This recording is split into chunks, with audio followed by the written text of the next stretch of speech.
Անետը վերադառնում է տուն և նրա վերադարձը մեծ ուրախություն է պարգևում ընտանիքի անդամներին։ Հենդոն ու Միքոն ջերմորեն ընդունում են նրան, իսկ Աննան, ով այս շրջանում ապրում է խառը զգացմունքներ, առանձնանում է Անետի հետ զրույցի համար։ Աննան անկեղծորեն խոստովանում է, որ չնայած իր հղիությանը, միևնույն է, չի զգում իրեն լիարժեք երջանիկ։ Նրա սիրտը դեռ կրում է ցավը, որն առաջացել էր իր մահացած երեխայի կորստից։ Անետը փորձում է օգնել նրան, հաղթահարել այդ ցավը։ Նա հիշեցնում է Աննային, որ նա պետք է ապրի ներկայով։ Շուրջը ամեն ինչ իդեալական է՝ սիրող ամուսին, լավ զավակներ, երրորդ հղիություն, սիրելի մասնագիտություն, բայց Աննայի համար դեռ դժվար է ամբողջությամբ փակել անցյալի դռները։ Հենրին, ով դեռևս կասկածներ ունի Հալալի նկատմամբ, պատահաբար տեսնում է նրան Բագրատի հետ փողոցում։ Այս տեսարանը նրան ցնցում է։ Հալալն ու Բագրատը միասին են։ Հենրին անհապաղ կանգնեցնում է մեքենան, դուրս է գալիս ու մոտենում նրանց։ Նրա հայացքը լի է հիասթափությամբ և զայրույթով։ Ինչ գործ ունեք դուք միասին, ինչ եք պատրաստվում անել։ Հալալը խառնվում է իրար։ Նա գիտի, որ եթե Հենրին հասկանա, որ ինքը կրկնակի խաղ է խաղում, ապա սա կարող է վերջին անգամը լինել, երբ նա կանգնած է իր առջև։ Բայց հենց այստեղ է, որ Բագրատը կրկին ցուցադրում է իր խաբեության վարպետությունը։ Նա արագ վերցնում է խոսքը և համոզիչ ձայնով ասում, որ Հալալը իր մոտ է եկել, որովհետև ցանկանում է տեսնել Հենրիին ու բացատրել ամեն ինչ։ Հենրին դեռևս չի կողմնորոշվում հավատա այդ խոսքերին, թե ոչ, բայց նրա ներսում մի բան ակնհայտ է։ Հալալը այլևս երբեք չի լինի այն ընկերը, ում ինքը վստահում էր։ Աննան սկսում է ավելի շատ անհանգստանալ Հենրիի ապագայի համար։ Նա Միքոյի հետ խոսում է նրա երջանկության մասին, թե ինչ կարող են անել, որ Հենրին չկորցնի իր սիրած աղջկան, բայց Միքոյի պատասխանը կտրուկ է։ Հենրին երբեք չի լինի այդ աղջկա հետ։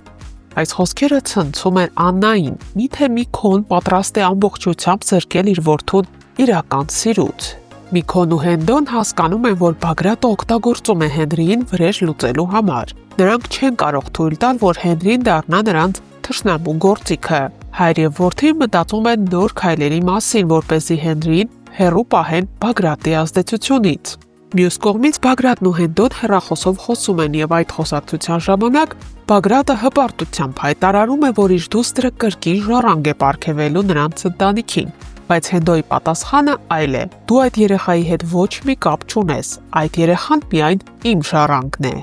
Այս խոսակցությունը նոր առճակատման սկիզբ կարող է դառնալ, մինչդեռ Գոր Մարկիչը կրկին այցելում է Անգելինայի տուն։ Վիկտորյան երջանիկ է նրա ներկայությամբ և հույս ունի, որ Գորը ու Անգելինան կմոտենան իրար։ Բայց Անգելինան չի կիսում իր մոր ուրախությունը։ Նրա հայացքը ցույց է տալիս, որ նա տարված է լրիվ այլ զգացմունքներով։ Գորը որոշ ժամանակ մնում է տանը, բայց երբ հեռանալու ժամանակն է գալիս, Անգելինան նրան ուղեկցում է դուրս, և հենց այդ պահին դարպասների դիմաց հայտնվում է Հենրին։ Նա եկել է Անգելինայի հետ խոսելու։ Անգելինան կանգնում է երկու տղամարդկանց միջև և նրանց լարված հայացքները հանդիպում են իրար։ Հենրին ու Գորը երկուսն էլ հասկանում են, որ կռվում են նույն աղջկա համար։ Անգելինան ու Հենրին սկսում են զրուցել, բայց երկար չեն մնում միայնակ։ Ավագն ու Վիկտորիան, տեսնելով, որ Անգելինան ուշանում է, դուրս են գալիս փողոց և հենց այդ պահին տեսնում են Անգելինային, Հենրիին ու Գորին։ Բացահայտ լարվածություն է զգացվում օդում։ Խոսակցությունը թեժանում է, երբ ավագը միանգամից հայտարարում է. ես շատ ուրախ կլինեի, եթե Գորն ու Անգելինան ամուսնանային, սակայն Անգելինան այս անգամ լռելու մտադրություն չունի։ Նա բոլորի ներկայությամբ ասում է իր կյանքի ամենակարևոր խոսքերը. ես չեմ պատրաստվում ոչ Գորի, ոչ էլ ուրիշ մեկի հետ ամուսնանալ, որովհետև ես սիրում եմ Հենրիին։ Ավագի Վիկտորիայի, Գորի ու Հենրիի հայացքները քարանում են։ Այս խոստովանությունը կարող է փոխել ամեն ինչ։ Հենրիի ու Գորի միջև բացահայտ մրցակցություն է սկսվում և Գորը չի պատրաստվում հանձնվել։ Վիկտորիան ու ավագը կարող են ամեն ինչ անել, որպեսզի Անգելինային հետ պահեն Հենրիից, նույնիսկ ուժային մեթոդներով։ Ինչ եք կարծում, սա կդառնա Հենրիի ու Անգելինայի իրական վերամիավորումը, թե նոր փորձություններ են սպասվում նրանց։ Արդյոք Գորը կհրաժարվի պայքարից, թե կշարունակի Անգելինայի սիրտը շահելու փորձերը։ Կսպասենք ձեր մեկնաբանություններին ու կանխատեսումներին։ Եկեք միասին փորձենք հասկանալ, թե ինչ կլինի հետո։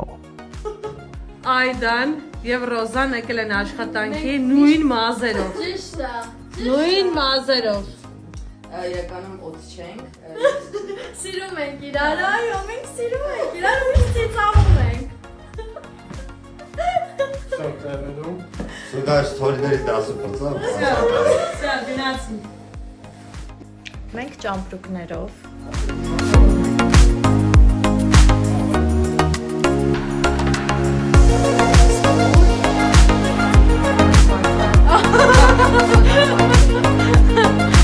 Իմանակ որտեղ այլ որտեղ իմանակ ռեկլամ Իմ ստուդիայում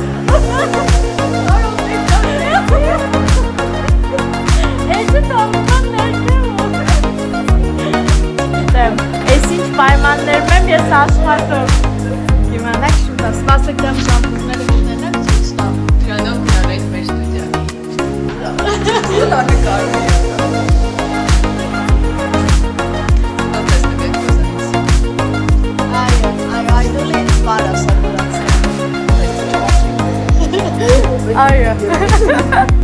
Ժողովուրդ ջան, բարի երեկո բոլորիդ, ուրեմն հետևորդներիցս մեկը մի հարց է գրել, թե արդյոք ես ու իմ հերցազան փորձասերների սեմ կերպարը որ ունի, թե չէ, ասեմ ձեզ չէ, հետ չեմ ինչ եմ գրել, լավ, ինչ-որ առումներով ոչ, ուրեմն ինչով նման չեն իրար, օրինակ ես իմ տեսակով շատ աղքարում եմ, բռնեք վարեմ, կարամ մի անգամից հունից դուրս տամ, տես,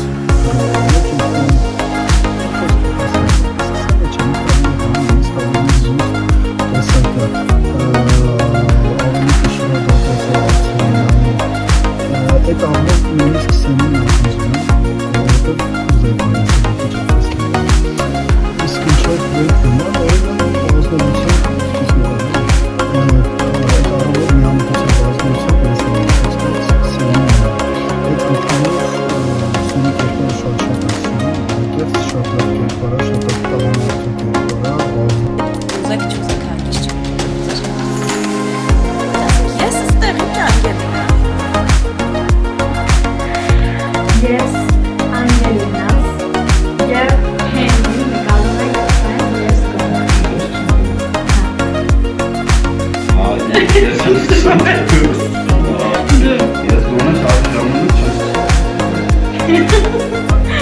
Ես գոնե պատվոտ կատարից չեմ ծիծաղացնում